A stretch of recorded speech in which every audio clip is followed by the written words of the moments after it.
आप सभी का स्वागत है मेरे एक नए वीडियो में। आज का वीडियो इस कहानी पे निर्देशित है जिसे सर्वाइवल इन द डेप्थ्स कहा जाएगा। ये स्टोरी एक गुप्त गुफा में बचाव की है। एक विषय प्रलय आया था। दुनिया भयानक हालात में धंस गई थी। शरण में अग्नि ने समुद्र को जला दिया और मानव जाति केवल कुछ ही बच गए थे। इनमें से एक सारा, एक जैक, एक एमिली, एक डेविड और एक माया थे। 5 अजनबी जो मजबूरी और जीवित रहने के लिए एक साथ इकट्ठित हो गए। उनके एक प्राचीन गुफा प्रणाली में शरण मिलने के लिए वो लोग पांचों एक साथ हुए, जो एक कठिन पहाड़ी शेरनी के गहरे अंदर छुपी थी। गुफा ने उन्हें शैतानी ज़ॉम्बियों से बचने की सुविधा दी, जो बाहरी सुनसान भूमि पर घूमते थे। इसके लेबोरेटरी गुफा उनके आशिया बना, जो चाहिए वहाँ वो प्राप्त हुआ। इस भयानक रूप से लड़ने केवल उनके साथ बने। गुफा के अंदर वे एक साथ इकट्ठित हो गए। निगरानी के रुद्रों से बनाया गया भोजन की घोषणा करते हुए हर दिन उनका जीवन एक बचाव की लड़ाई थी। भूख, निराशा और असमंजस प्रकृति के बीच में फंसे हुए वो लोग थे। सारा, जो प्रतिष्ठित नेता थी, ने उनका योजना तैयार की। जैक, स्थिर पुराने सैनिक,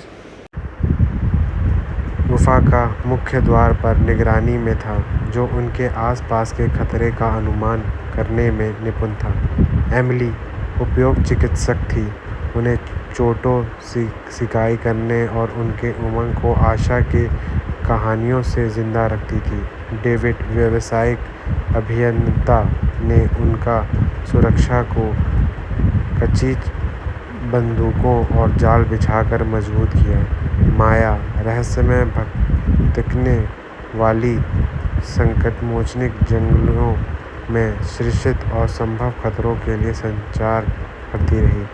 दिन हफ्ते में और हफ्ते महीनों में बदल गए, जबकि उन्होंने विपरीत रुख से लड़ते हुए अपने संदेह को मजबूत किया।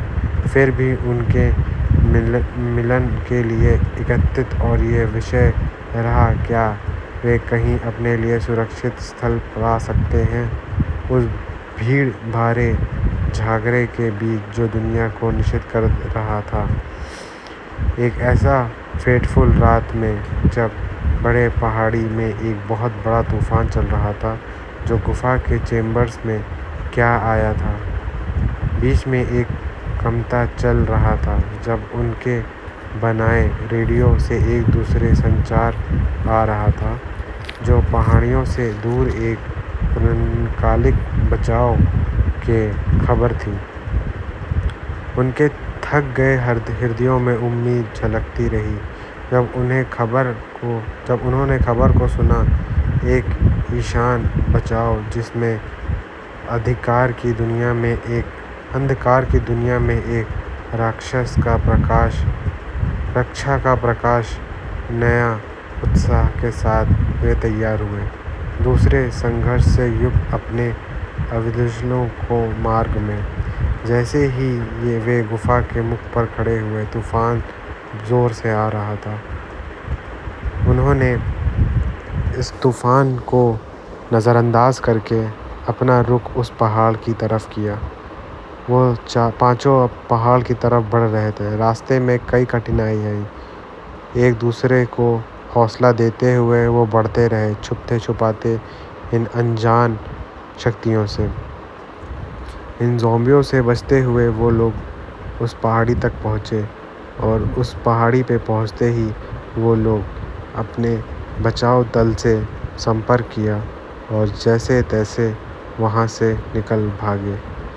पर जैसे ही वो लोग वहाँ से निकल रहे थे, कुछ ज़ॉम्बियों ने उनको देख लिया था, तो उन्होंने उनको घेर लिया और उसके बाद क्या हुआ वो किसी को नहीं पता।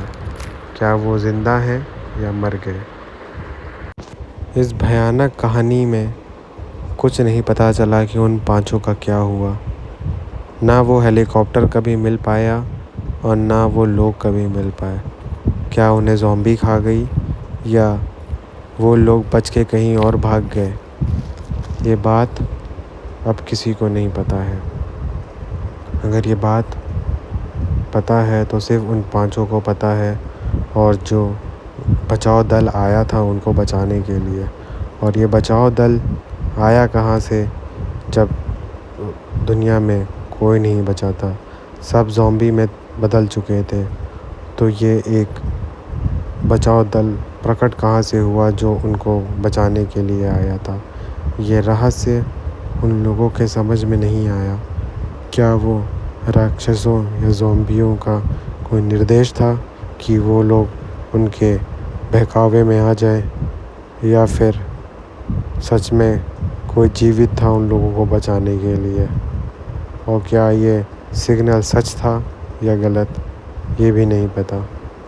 बस ये पता है कि वो पांचों ने अपनी ज़िंदगी की सबसे बड़ी गलती की थी उस गुफ़ा से निकल के।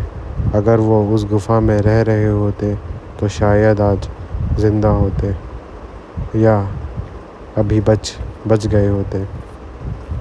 पर कभी ना कभी तो उन शैतानों ने उस गुफ़ा की तरफ भी रुख करना हुआ होता। तो अगर उन लोगों ने ये सोचकर अपने आप को उनके हवाले कर दिया, तो अब वो भी वही शैतान में बदल चुके हैं।